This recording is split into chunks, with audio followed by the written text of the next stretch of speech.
I'm Shinoda Bolen, and I have an urgent message from Mother.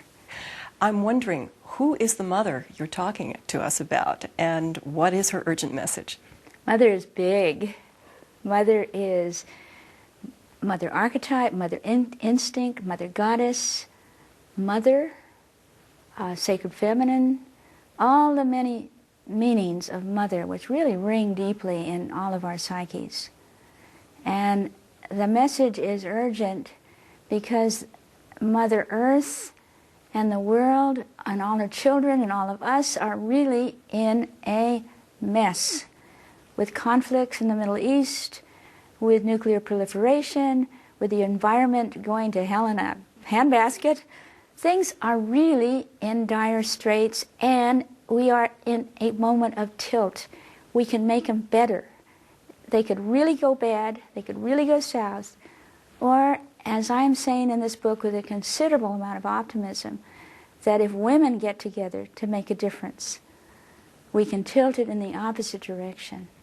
So we're at a tipping point, as Malcolm Gladwell says, Yes. and the women can bring us over Very to the much, other side. Very much so. And who are you writing this book for? What women are you hoping to involve in this mother archetype? Well, I actually think this book will draw in a number of readers. First of all, the altruistic, passionate, things have got to change young women. And also, every woman who is now over 40 or 50 and who has a wish to give back. That because of the women's movement, we are an exceptional generation. There has never been, since the Greeks, which is to say ever, a generation of women who have been educated, who had reproductive rights, who had a choice of so many things about what they would do with themselves in their life. And we know, as we get to midlife, how lucky we are and how we're waiting, in a sense, for what I call an assignment. We get into that place after we've had children or after we put our energies into a career where it's now time to do something meaningful. And here we are. It's those women who will heed urgent message from Mother. Well, it sounds like you have two important audiences here. You have the baby boomer generation, which is a vast audience of women who've come up through the human potential movement, who've graduated from it, who are looking for the next step in their own lives. And I think perhaps they're a little bit empowered as well by watching their daughters and this new generation coming up of young women in their 20s and 30s who are very, very committed to social change and social justice. So it's really a mother-daughter book in a way, isn't it? Oh, it could be, very much so. I'd like to quote one of your reviews. You've gotten rave advance reviews from a variety of people, Gloria Steinem, Alice Walker. Novelist Isabel Allende has said, "This is the most inspiring and optimistic book I've read in years. Jean Bolen invites us all to join the next most powerful wave of the women's movement." How is this phase of the women's movement going to be different from the women's movement that we all grew up with and that we've known before? It's going to grow on it, for one thing. There is the idea of we're waiting to be called back in circle. Women can work together, share each other's stories, inspire each other to do whatever it might be that each woman is inspired to do, like the consciousness-raising groups that brought egalitarian relationships home. It also supported women to go to court, to march, to write, to do all kinds of things that individually a movement then changes the world. You see, the subtitle of this book is Gather the Women, Save the World. And that really rings, that it's time for women to make a difference, to bring a balance to the world.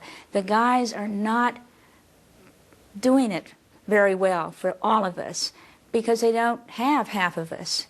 So this is an appeal to the women of the world, really, to women to bring balance to the world. And the women who hear it will be those who essentially have a sense of sisterhood and who have a sense of motherhood or the maternal instinct. That's not every woman, by the way. We all know women who are just as power-oriented as men are supposed to be. And we also know that there are a great number of men who are just as nurturing and sustaining of others as women are supposed to be. But men as a gender run the world. It's time for women as a gender to bring balance to the world. Well, the image you have on the cover of your book is very interesting because it's a circle, and your previous book, The Millionth Circle, also refers to this non-hierarchical model, a very collaborative, cooperative model. And I'm wondering what else it is about women, besides their ability to gather in a circle, gives us a different approach to the decision-making process. You're asking women to become involved at all levels in the community, globally, to take their place in the world and make their voices heard. Is there something different about us hormonally that gives us a different take on life and a different response to problems? There's a whole different quality about women. One of it is that we react to stress very differently than men do. Men react to stress with flight or fight. The adrenaline goes up, testosterone fuels it. Women under stress do something very different. It's called an oxytocin response, or tend and befriend. When you're stressed, what do? You call up people, you talk to your friends, and the stress goes down. And this all came out of research at UCLA that shows that women do react differently to stress than men do. And part of it is that we get together and we talk through problems and we listen and we ask questions.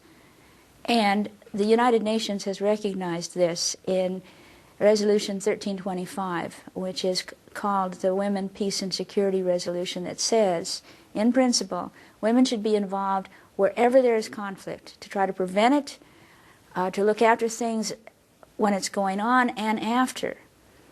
And we should be involved whenever there's a peace process going on. You tell a wonderful story in your book, and I'm hoping you'll tell it here, about women being invited into the peace process and someone objecting. Oh yes, in Sierra Leone, where fratricidal wars had been going on for some time, and this principle was being applied. So women were being invited into the peace process. And one of the male leaders that was reacting and saying, what do we need the women for? They would just compromise. And when that story was told, every woman in the room, in effect, said, duh, you know. Well, of course, how do you have peace without there being a sharing and a compromising? So it's sharing of power, compromising, and pooling of resources that Yes. you're talking about.